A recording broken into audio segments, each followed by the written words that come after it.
एक बार फिर भदोही जिले के सफाई कर्मी पद के अभ्यर्थियों ने नियुक्ति की मांग को लेकर हुंकार भरी है।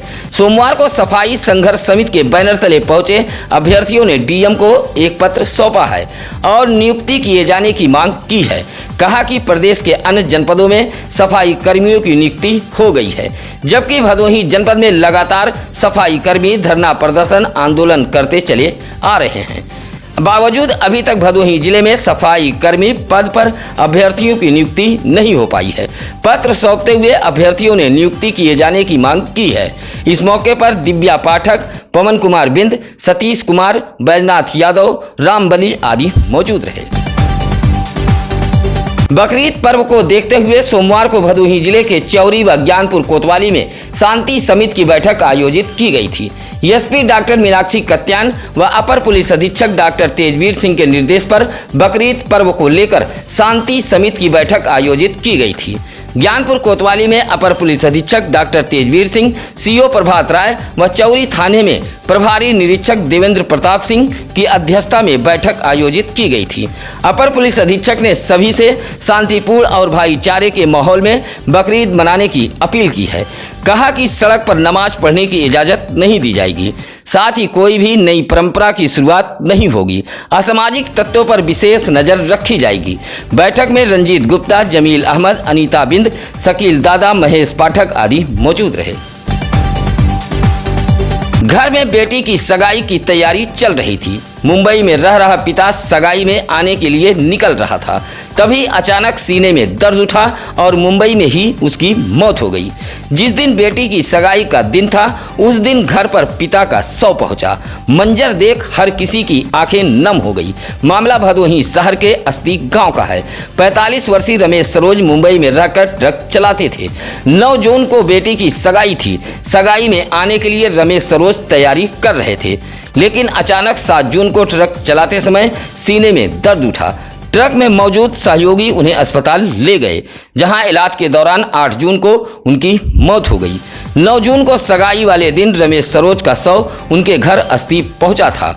हालांकि मौत को लेकर सगाई जैसे कार्यक्रम को टाल दिया गया था। जब शव अस्थि गांव पहुंचा तो परिजनों का रो रो कर बुरा हाल था। वहीं गांव में अब भी मातम पसरा हुआ है। कोइरौना थाना इलाके के दरवासी गांव निवासी लाल बहादुर के मढ़े में आग लग गई। सोमवार की भोर मढ़े में शॉर्ट सर्किट से आग लग गई थी। लाल बहादुर व उनकी पत्नी चंद्रकली मढ़े के बाहर सो रही थी। आग की लपट से लाल बहादुर की नींद टूटी तो देखा कि मढ़ा धू धू कर जल रहा था। शोर मचाने पर पास पड़ोस के लोग मौके पर पहुंच गए। किसी तरह आग पर काबू पाया, लेकिन तब तक मढ़े में रखा 30,000 नगद, चारपाई, बिस्तर, कपड़ा, अनाज, बर्तन जलकर खाक हो गया था। आग लगी की घटना से दरवासी गांव में अफरा तफरी मची रही। भदोही शहर के चौरी रोड रेवड़ा परसपुर के रेलवे फाटक में आई खराबी के चलते घंटों राहगीर परेशान रहे। रेवड़ा परसपुर फाटक के दोनों तरफ फंसे वाहन चालकों ने बताया कि सोमवार लगभग 3 बजे रेलवे फाटक में अचानक खराबी आ गई। सूचना पर रेलवे फाटक को ठीक करने के लिए इंजीनियर पहुंचे थे। रेलवे फाटक में आई खराबी के चलते उस रास्ते से आवागमन करने वाले राहगीरों को भारी मुसीबत का सामना करना पड़ा। काफी देर तक लोग रेलवे फाटक के दोनों तरफ फंसे रहे। इंजीनियर द्वारा फाटक सही करने के बाद आवागमन को बहाल कराया जा सका था।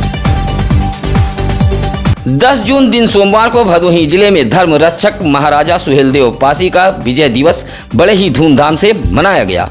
ज्ञानपुर के अचवर में विजय दिवस के मौके पर एक कार्यक्रम का आयोजन किया गया था। यह कार्यक्रम अखिल भारतीय पासी समाज द्वारा आयोजित किया गया था, जिसमें अखिल भारतीय पासी समाज के भदोही जिला अध्यक्ष की अध्यक्षता में जिला उपाध्यक्ष के आवास पर विजय दिवस कार्यक्रम का आयोजन किया गया था, जहां धर्म रक्षक महाराजा सुहेलदेव पासी को याद करते हुए उनके जीवनी पर प्रकाश डाला गया। इस मौके पर प्रदीप वियोगी, विनोद पासी, दिलीप पासी, विद्याशंकर पासी, बाबूलाल पासी आदि मौजूद रहे। जंगीगंज के कलेनुआ निवासी लल्ला ने भदोही जिले के आला अफसरों को एक शिकायती पत्र देते हुए कुछ लोगों पर जमीन कब्जा करने का आरोप लगाया है। कहा कि गांव का एक व्यक्ति गाजीपुर में पुलिस विभाग में कांस्टेबल के पद पर तैनात है। इसकी सह पर उसके पुश्तैनी जमीन पर कुछ लोग जबरन कब्जा कर रहे हैं। कहा कि वह बेहद गरीब है और अकेला पाकर पुलिसिया धौंस देकर उसके जमीन पर जबरन कब्जा किया जा रहा है। विरोध करने पर परिवार की महिलाओं व बच्चों को गायब करने की धमकी दी जा रही है। जंगीगंज के कलिंगा निवासी लल्ला ने शिकायती पत्र देते हुए कार्रवाई की मांग की है। सुरयामा के तुलापुर बहादुरान निवासी राम इकबाल यादव का 18 वर्षीय पुत्र दिनेश यादव घर से कहीं लापता हो गया है। तुलापुर बहादुरान निवासी केसरी प्रसाद यादव ने सुरयामा थाने में गुमशुदगी दर्ज कराते हुए बताया कि उनका 18 वर्षीय भतीजा दिनेश यादव लापता हो गया है। लंबाई 5 फीट 6 इंच है। वह क्रीम कलर का शर्ट ब्लैक लोअर पहने हुए है। 7 जून की दोपहर 2 बजे दिनेश यादव घर वालों को बिना बताए कहीं चला गया। देर शाम न लौटने पर परिजनों ने खोजबीन शुरू की, लेकिन कुछ पता नहीं चला। फिलहाल सुरयामा पुलिस गुमशुदगी दर्ज कर युवक की तलाश में जुटी हुई है। भदोही शहर के रेवड़ा परसपुर निवासी चंद्रशेखर यादव ने डीएम कार्यालय पहुंचकर एक शिकायती पत्र सौंपा है।